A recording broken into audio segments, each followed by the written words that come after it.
Saya ajak Bapak Ibu untuk membuka firman Tuhan dari Injil Yohanes.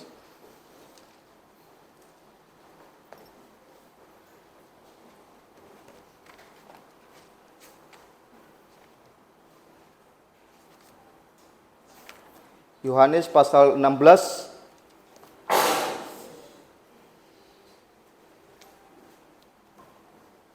Yohanes pasal 16 ayat 13. Kalau sudah kita temukan, mari kita baca bersama-sama. Yohanes pasal 16 ayat 13. 1, 2 ya. Tetapi apabila Ia datang, yaitu Roh kebenaran, Ia akan memimpin kamu ke dalam seluruh kebenaran.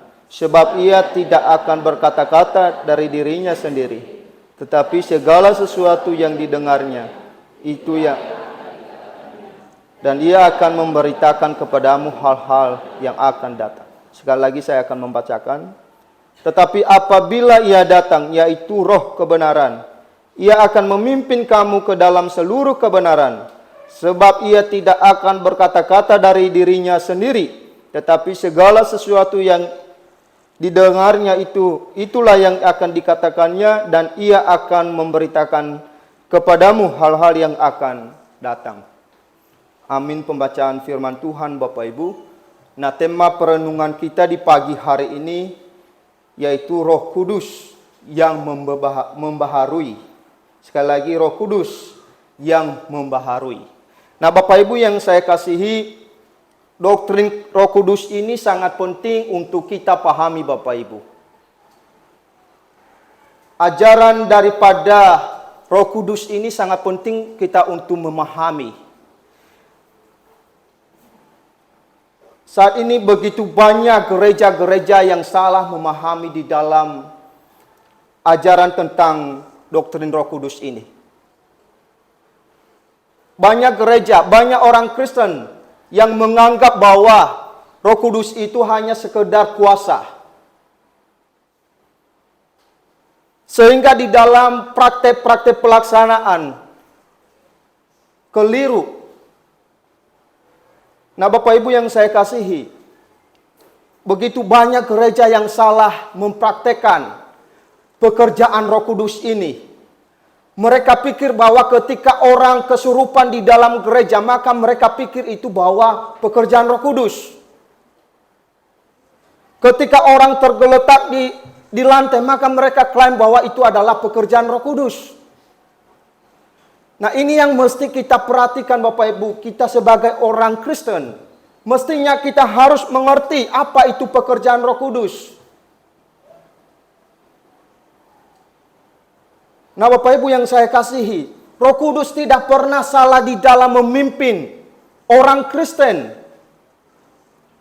Roh Kudus tidak pernah mengacaubalaukan ibadah Bapak Ibu.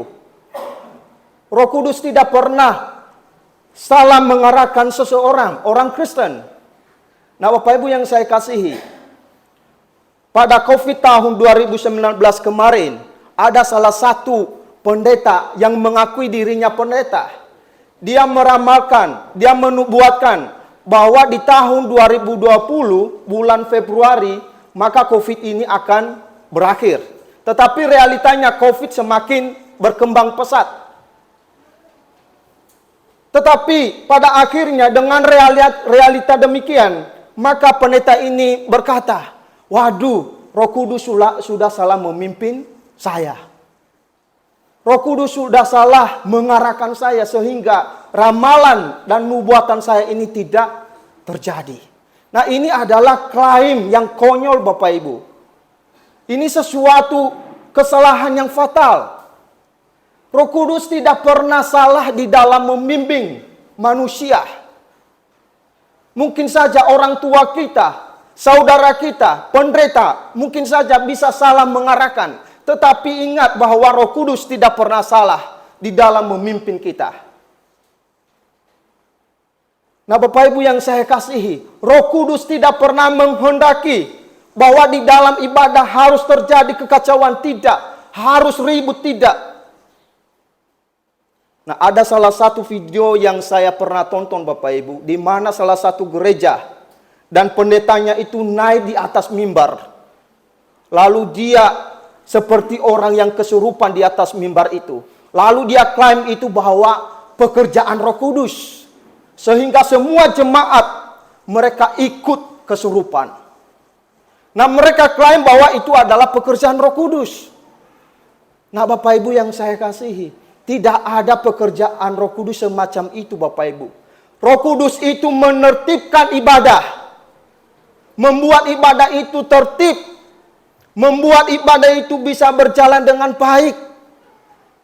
Roh Kudus itu memberikan ketenangan, Bapak Ibu. Sehingga semua jemaat ketika mengalami ketenangan, melaksanakan ibadah dengan tertib, maka semua apa yang dilakukan di dalam ibadah itu hanya tertuju kepada Kristus. Nah, bagaimana orang yang kayak kesurupan itu bisa berfokus kepada Tuhan? Nah, ini yang mesti kita perhatikan sebagai orang percaya. Secara khusus kita jemaat di Helios Bali ini. Kita harus mengerti seperti apa itu pekerjaan Roh Kudus. Seperti apa itu peranan Roh Kudus di dalam kehidupan kita sebagai orang percaya. Nah, Bapak Ibu yang saya kasihi, pertama-tama kita harus melihat siapakah itu Roh Kudus. Nah, Bapak Ibu yang saya kasihi, di dalam bahasa Ibrani, roh itu adalah ruach. Dalam bahasa Yunaninya adalah pneuma. Dan Alkitab seringkali menyebut Roh Kudus itu sebagai roh Allah, roh kebenaran, roh Tuhan, roh Yesus, dan roh penghibur. Lalu Alkitab juga seringkali melambangkan Roh Kudus dengan nafas, angin, merpati, jari Allah, dan api. Kemudian di dalam pemahaman Yudaisme juga seringkali mereka memahami bahwa Roh Kudus itu merupakan inspirasi dari Allah. Nah, Bapak Ibu yang saya kasihi, Roh Kudus itu mempunyai pribadi, bukan hanya sekedar kuasa. Roh Kudus itu memiliki emosi, Bapak Ibu. Ya, jadi Roh Kudus itu memiliki emosi. Jadi ketika kita salah jalan, salah melangkah, maka Roh Kudus itu berduka, Bapak Ibu. Seperti yang dikatakan Rasul Paulus kepada jemaat di Efesus. Dikatakan di sana, janganlah kamu mendukakan Roh Kudus Allah yang telah memeteraikan kamu menjelang hari penyelamatan. Jadi ketika kita salah di dalam bertindak, ketika kita terus melawan kehendak Tuhan, maka disitulah Roh Kudus berduka. Seperti orang tua, Bapak Ibu, ketika anaknya terus melawan, tidak melakukan apa yang dinasihati oleh orang tua, maka pasti orang tua sedih. Nah, demikian juga Roh Kudus, ketika kita terus melawan kehendak Tuhan, terus melawan ketetapan Tuhan, yang sesungguhnya menjadi kewajiban kita sebagai orang Kristen untuk melakukan penyembahan kepada Tuhan, tetapi kita tidak melakukan, maka disitulah Rasul Paulus mengatakan, janganlah kamu mendukakan Roh Kudus. Nah, Bapak Ibu yang saya kasih, nah sekarang mari kita melihat bagaimana peranan Roh Kudus di dalam kehidupan kita. Nah, ingat Bapak Ibu, bahwa Roh Kudus itu tidak keluar masuk di dalam hati kita. Kalau sudah masuk Roh Kudus, maka itu secara permanen.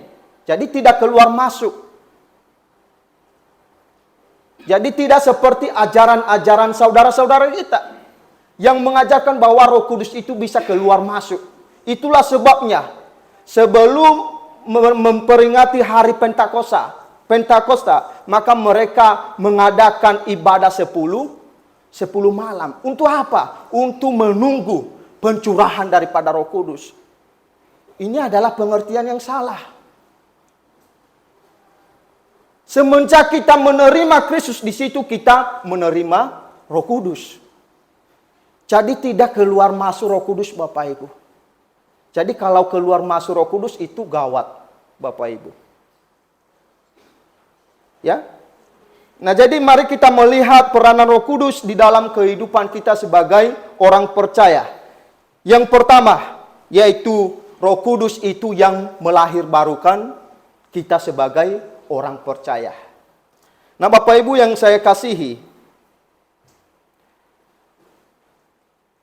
ketika Nikodemus berargumentasi kepada Yesus, dia bertanya, bagaimana saya bisa masuk di dalam kerajaan Allah? Lalu Yesus menjawab, orang yang masuk di dalam kerajaan Allah harus dilahirbarukan. Nah, di sini Nikodemus salah pengertian. Bagaimana mungkin, Guru, orang yang sudah dewasa bisa dilahirkan kembali? Nah, ini adalah pengertian Nikodemus secara fisik. Tetapi yang dimaksud oleh Yesus di situ adalah pengertian secara spiritual, secara rohani. Nah, Bapak Ibu yang saya kasih, Yesus mengatakan, jikalau orang tidak dilahirkan kembali, maka orang itu tidak bisa melihat kerajaan Allah.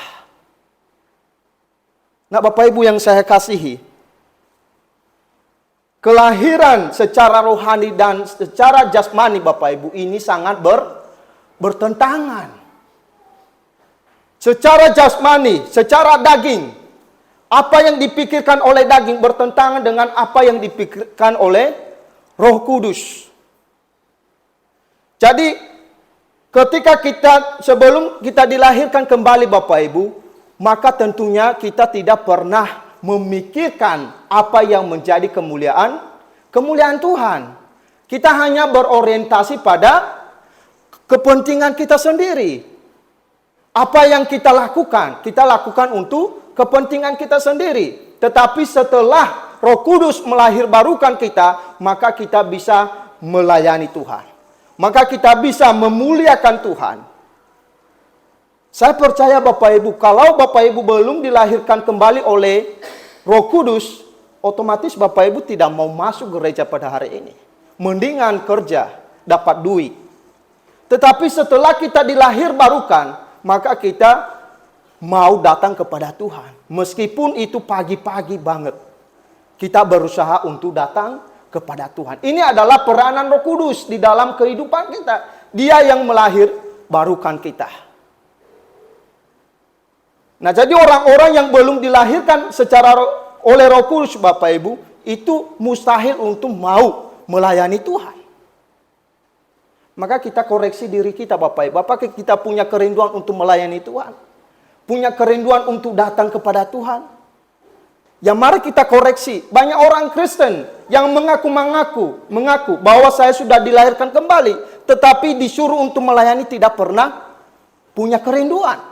Disuruh untuk datang persekutuan, tetapi tidak pernah ada kerinduan. Tetapi mengaku bahwa saya adalah orang Kristen yang sudah dilahirbarukan. Jadi ciri khas orang yang sudah dilahirbarukan, Bapak Ibu, adalah ciri khas orang yang memiliki kerinduan untuk melayani Tuhan. Untuk mau datang kepada Tuhan. Dan memprioritaskan Tuhan di dalam kehidupannya. Nah, ini adalah tanda daripada orang yang sudah dilahirbarukan. Dan mustahil Bapak Ibu percaya kepada Yesus sebagai Tuhan dan Juru Selamat kalau Roh Kudus tidak melahirbarukan. Ini adalah pekerjaan Roh Kudus. Kenapa bisa kita menerima Yesus yang adalah anak daripada tukang kayu? Kita menerima karena Roh Kudus yang memberikan pencerahan kepada kita. Dia yang memberikan pengertian yang benar kepada kita bahwa Yesus itu adalah Tuhan dan Juru Selamat. Nah, Bapak Ibu yang saya kasih, ini adalah pekerjaan Roh Kudus di dalam kehidupan kita.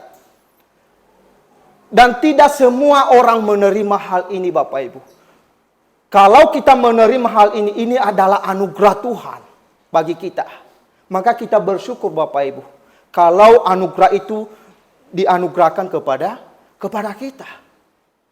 Jadi kita bisa mengenal siapa yang kita sembah. Siapa Tuhan yang kita sembah.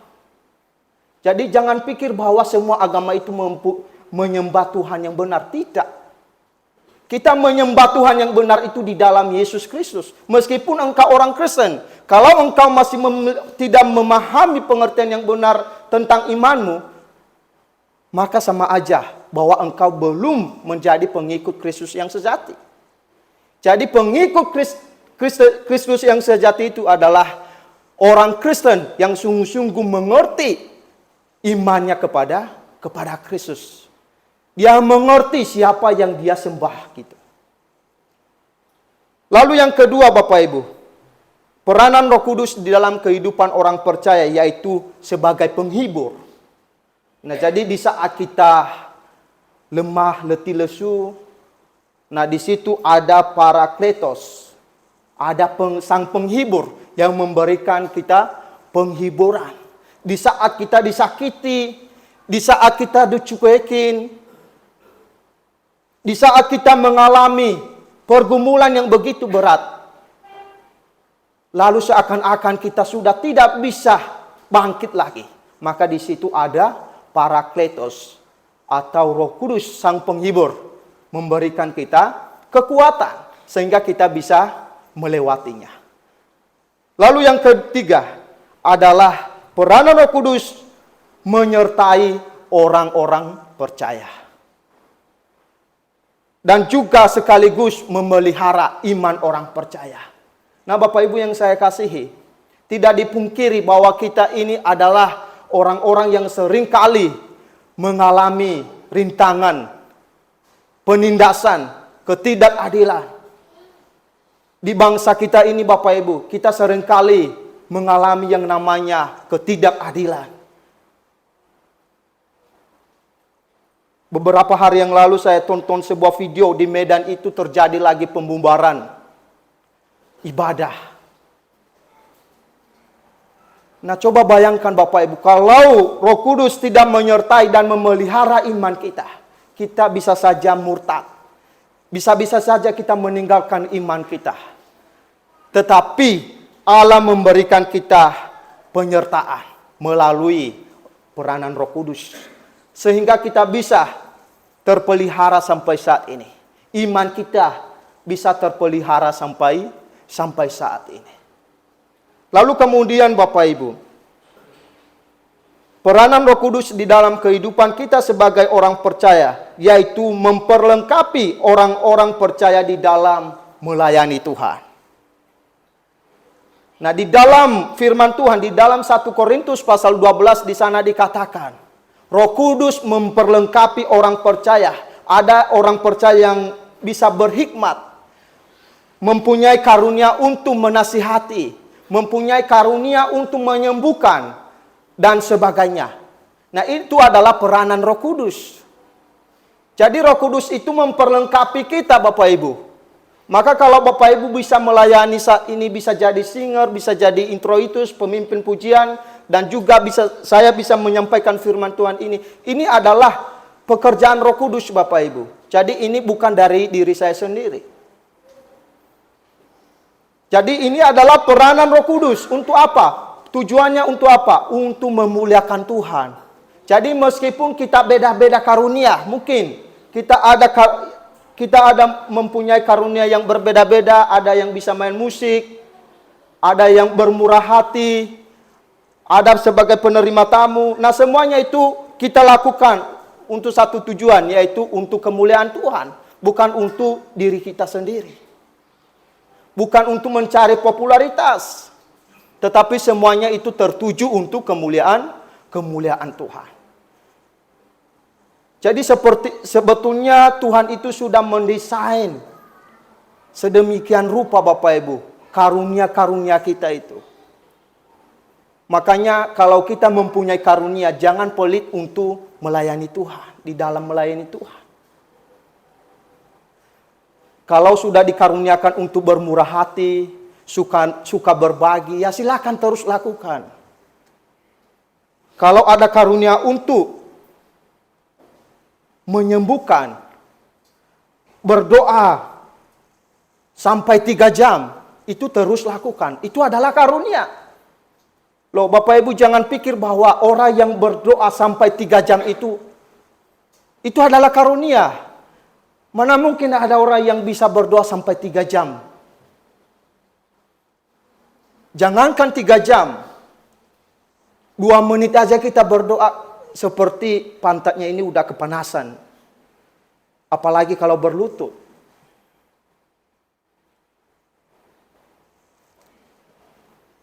Saya begitu kagum dengan ibunya Pak Pendeta itu, Bapak Ibu. Dia itu bisa berdoa sampai 2 jam loh. Pak Pendeta pernah sampaikan. Pak Pendeta pernah katakan bahwa saya saja bisa kalah sama ibu saya. Nah, itu adalah karunia. Karunia untuk berdoa. Dan semua itu hanya untuk kemuliaan nama Tuhan. Bukan untuk popularitas. Lalu yang kemudian Bapak Ibu. Yang terakhir, membaharui dan memimpin di dalam segala kebenaran. Saya mengajak Bapak Ibu untuk membuka Mazmur 139.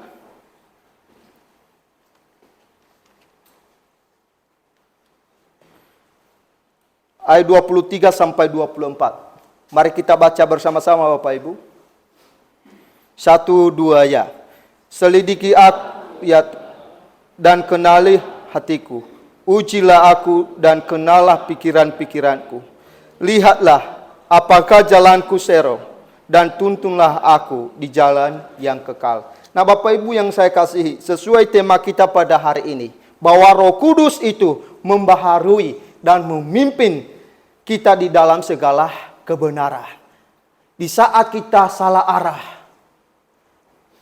di saat pikiran-pikiran kita hanya tertuju pada kepentingan-kepentingan kita, maka disitulah Roh Kudus mengingatkan kita.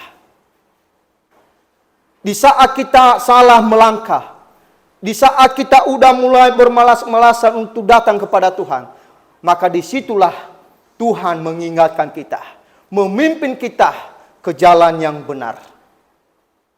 Nah Bapak Ibu yang saya kasihi di dalam nama Tuhan kita Yesus Kristus. Jadi ketika kita melakukan kesalahan, jatuh di dalam dosa, jatuh bangun di dalam dosa, maka disitulah Roh Kudus menyadarkan kita bahwa apa yang kita lakukan itu merupakan kejijikan di hadapan Tuhan. Maka kita kembali datang kepada Tuhan, memohon ampun kepada Tuhan. Nah coba kalau tidak ada Roh Kudus, mustahil Bapak Ibu kita datang kepada Tuhan dan memohon pengampunan kepada Tuhan. Para ateis itu Bapak Ibu, mereka tidak mengaku dosa kepada Tuhan. Bahkan mereka sama sekali tidak mengakui bahwa Allah itu ada. Tetapi kalau kita mengakui Allah itu ada, dan Allah itu siap mengampuni kita, itu adalah pekerjaan Roh Kudus. Nah Bapak Ibu yang saya kasihi, sarana-sarana yang digunakan oleh Roh Kudus di dalam membaharui dan memimpin kita dalam segala kebenaran, yang pertama adalah firman Allah. Nah di dalam Alkitab, firman itu sering dikatakan sebagai pedang Bapak Ibu ya. Sebagai pedang yang memotong. Nah pasti ilmu pertanian, jurusan pertanian pasti mengerti bagaimana tanaman itu bisa berbuah lebat. Pohon itu bisa bertumbuh dengan baik. Pasti mereka mengerti, salah satu faktornya adalah mereka harus melakukan pemangkasan. Mereka harus memangkas ranting-ranting yang penyakitan. Ranting-ranting yang rusak. Nah demikian juga Bapak Ibu, firman Tuhan sebagai pedang yang memotong segala kelemahan kita. Apa saja kelemahan yang ada di dalam diri kita ini. Bisa saja kesombongan, keiri hatian, cepat tersinggung, emosional. Nah makanya firman Tuhan memakai untuk memotong itu, untuk memangkas itu. Supaya apa? Supaya kita ini boleh menjadi orang Kristen yang berbuah. Yang bisa bertahan. Yang bisa sabar di dalam menghadapi permasalahan. Nah, jadi itu adalah sarana-sarana yang Tuhan pakai untuk memangkas segala apa yang menjadi kelemahan kelemahan kita. Ya tentunya kita semua di tempat ini mengerti apa sih kelemahan-kelemahan kita. Pasti mengerti, saya sendiri mengerti apa yang menjadi kelemahan saya.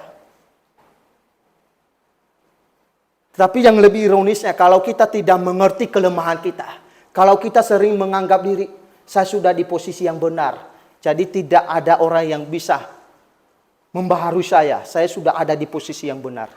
Itu yang bahaya Bapak Ibu. Nah itulah sebabnya kenapa kita harus membaca dan mendengarkan firman Tuhan. Karena hanya itulah yang dapat memangkas, membaharui segala kelemahan-kelemahan kita itu. Kalau kita dulunya suka berantem, suka berkelahi, suka minum alkohol, maka setelah membaca firman Tuhan, merenungkan firman Tuhan, maka udah mulai ada perubahan. Sekarang kalau ditawarkan alkohol, sudah saya tidak mau minum. Kalau kita tolak itu Bapak Ibu, bukan seakan-akan kita ini sudah benar, sudah suci. Tidak Bapak Ibu. Tetapi karena kita sudah mengalami perubahan. Saya dulu orangnya Bapak Ibu perokok. Nah setelah saya dibaharui, dipangkas oleh firman Tuhan, maka saya semua tinggalkan itu. Karena itu tidak baik bagi tubuh jasmani Bapak Ibu. Bagi kesehatan. Kalau dulu suka boros-boros, maka setelah diperbaharui, sekarang menjadi orang yang menghemat. Kalau dulu yang lebih diprioritaskan kepentingan pribadi, suka jalan-jalan, padahal itu harinya Tuhan. Maka sekarang berbalik arah, Tuhan yang lebih diprioritaskan. Nah itu adalah perubahan-perubahan yang terjadi ketika kita ditegur, dipangkas oleh firman Tuhan. Lalu yang kedua Bapak Ibu, melalui hati nurani kita. Nah saya tidak tahu Bapak Ibu, apakah Bapak Ibu pernah merasa enggak ada suara-suara yang berbicara di dalam hati kita. Saya seringkali mengalami hal itu Bapak Ibu. Ketika saya salah melangkah lalu ada yang menegur. Nah saya percaya bahwa itu adalah sarana yang dipakai oleh Roh Kudus. Kalau ada suara-suara yang berkata, hari ini loh harinya Tuhan. Engkau harus datang ke gereja. Lalu kita terus melawan. Dan akhirnya kita takluk. Akhirnya kita datang ke gereja. Nah saya seringkali ditegur melalui hati nurani saya Bapak Ibu. Nah itulah sebabnya Tuhan memakai hal itu. Supaya kita ini bisa menjadi orang Kristen yang berbuah. Nah semuanya kembali kepada kemuliaan Tuhan. Lalu yang kemudian melalui khotbah.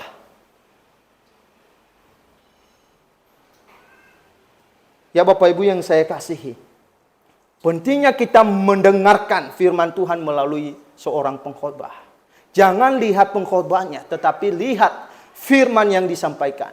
Pengkhotbah ini kok sama-sama orang yang berdosa. Tidak ada bedanya dengan Bapak Ibu. Tetapi yang lebih penting itu adalah berita yang disampaikan oleh seorang pengkhotbah. Itu yang lebih penting. Saya tidak mengatakan bahwa saya lebih benar daripada Bapak Ibu, tidak. Bahkan saya justru lebih jelek daripada Bapak Ibu secara moralitas. Tetapi yang penting adalah ketika kita mendengarkan berita yang disampaikan oleh pengkhotbah, maka disitulah kita terberkati, diubahkan oleh Roh Kudus. Lalu yang kemudian, perasaan atau pikiran kita. Nah Roh Kudus bisa memakai itu semua, perasaan kita Bapak Ibu, pikiran kita. Maka kenapa kita harus ketika datang ke gereja, kita harus meminta pimpinan Roh Kudus memurnikan seluruh perasaan kita, pikiran kita. Supaya segala pikiran-pikiran yang kotor itu, pikiran-pikiran yang hanya berfokus pada kepentingan pribadi, maka Roh Kudus itu bisa membersihkan, menyucikan, dan memurnikan, sehingga pikiran kita bisa tertuju kepada Kristus. Itulah sebabnya ketika sebelum kita mendengarkan firman Tuhan, kita terlebih dahulu meminta pimpinan Tuhan, meminta tuntunan daripada Allah Roh Kudus, sehingga pikiran dan perasaan kita hanya tertuju kepada kemuliaan Tuhan saja. Nah, Bapak Ibu yang saya kasihi, apa tujuan Roh Kudus membaharui dan memimpin kita dalam seluruh kebenaran? Yaitu supaya kita menjadi serupa dengan Kristus. Saya meminta Bapak Ibu untuk membuka Filipi pasal 3.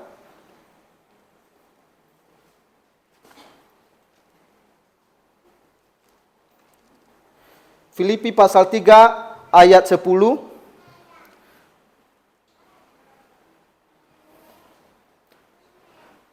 Mari kita baca bersama-sama. 1, 2 ya. Yang kukehendaki ialah mengenal Dia dan kuasa kebangkitannya dan persekutuan dalam penderitaannya, di mana aku menjadi serupa dengan Dia di dalam kematiannya. Nah, jadi itulah tujuan Roh Kudus, membaharui terus-menerus kita, memimpin kita pada seluruh kebenaran, supaya kita ini bisa serupa dengan Kristus. Di dalam hal apa? Di dalam melayani. Apa pengertian Bapak Ibu di dalam melayani? Apakah mencari popularitas atau untuk melayani untuk kemuliaan Tuhan? Nah, ingat Bapak Ibu, ketika Yesus datang ke dalam dunia, Dia tidak menghendaki untuk Dia dilayani, melainkan Dia untuk melayani. Dia melakukan pelayanan Bapak Ibu, bukan untuk dilayani. Nah, jadi itu yang dikehendaki oleh Tuhan di dalam kehidupan kita sebetulnya, supaya kita bisa mencapai pengertian yang seperti itu, yang semacam itu Bapak Ibu. Jangan sampai kita di dalam datang ke gereja, kerinduannya dilayani terus, tetapi tidak pernah memiliki kerinduan untuk melayani. Nah, itulah sebabnya tujuan, pimpinan, pembaharuan daripada Roh Kudus itu, supaya kita bisa sampai pada tujuan yang dikehendaki oleh Kristus.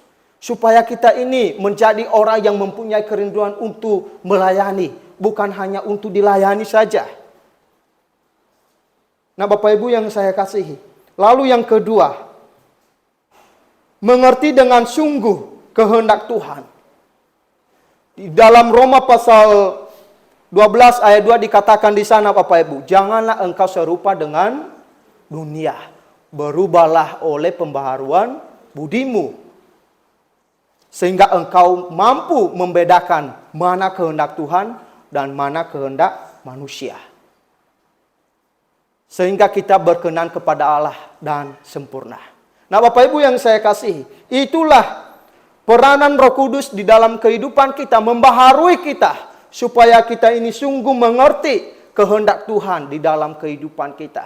Kalau sebelumnya kita hanya terus memikirkan perkara-perkara duniawi, nah sekarang setelah kita diperbarui oleh Roh Kudus, kita bisa memikirkan perkara-perkara rohani. Ini yang lebih penting Bapak Ibu. Perkara-perkara dunia ini bisa kita tinggalkan suatu saat, tetapi perkara rohani ini sampai kekekalan Bapak Ibu. Jadi itulah sebabnya Tuhan menghendaki kita supaya kita ini mengerti dengan sungguh kehendak Tuhan di dalam kehidupan kita. Lalu yang kemudian, supaya kita dapat menyadari esensi dan tujuan hidup kita. Nah, Bapak Ibu, apa tujuan hidup kita yang sesungguhnya di tengah-tengah dunia ini? Apakah hanya sekedar mencari uang? Apakah hanya sekedar bekerja? Sayang sekali Bapak Ibu, ketika kita memberikan esensi dan tujuan hidup kita hanya sekedar mencari uang, maka kita adalah orang yang sia-sia. Karena hal itu tidak kita akan bawa ketika kita meninggalkan dunia ini. Kita tidak bakalan bawa semua apa yang kita kerjakan di dunia ini Bapak Ibu, ketika kita meninggalkan dunia. Nah, itulah sebabnya Tuhan menghendaki kita supaya kita menyadari esensi dan tujuan hidup kita. Apa tujuan hidup kita? Tujuan hidup kita adalah untuk memuliakan Tuhan. Untuk melayani Dia. Maka sekali lagi saya sampaikan bahwa jika di antara kita ada yang malas untuk melayani Tuhan, tidak mau melayani Tuhan, maka saya mengatakan bahwa engkau sedang menyanyiakan waktu yang Tuhan berikan kepadamu. Jadi selagi kita ada waktu Bapak Ibu, mari kita mempergunakan waktu sebaik-baiknya. Bukan hanya untuk bekerja, bukan hanya untuk mencari kepentingan diri sendiri. Tetapi yang lebih penting adalah memuliakan Tuhan. Melayani Tuhan. Meskipun hal kecil yang kita lakukan di dalam pelayanan, maka itu adalah sangat bernilai. Lalu yang kemudian, supaya kita ini menjadi orang yang berkenan kepada Tuhan. Jadi kita terus diingatkan oleh Roh Kudus ketika kita salah, ketika kita menyimpang, lalu Roh Kudus mengingatkan kita bahwa itu adalah salah. Engkau sudah jatuh di dalam dosa, maka engkau harus kembali kepadaku, meminta pengampunan kepadaku. Maka disitulah kita berkenan kepada Tuhan. Nah, oleh sebab itu Bapak Ibu, marilah kita merelakan hidup kita dipimpin oleh Roh Kudus, dibaharui oleh Roh Kudus. Jadi kita punya tanggung jawab juga Bapak Ibu. Kalau kita terus mengeraskan hati untuk dipimpin oleh Roh Kudus, maka kita sampai kapanpun kita tidak pernah berubah. Maka sekali lagi saya sampaikan bahwa mari kita relakan hati kita untuk dibaharui oleh Roh Kudus. Nah Bapak Ibu yang saya kasihi, di akhir khotbah saya ini saya menyampaikan sebuah ilustrasi.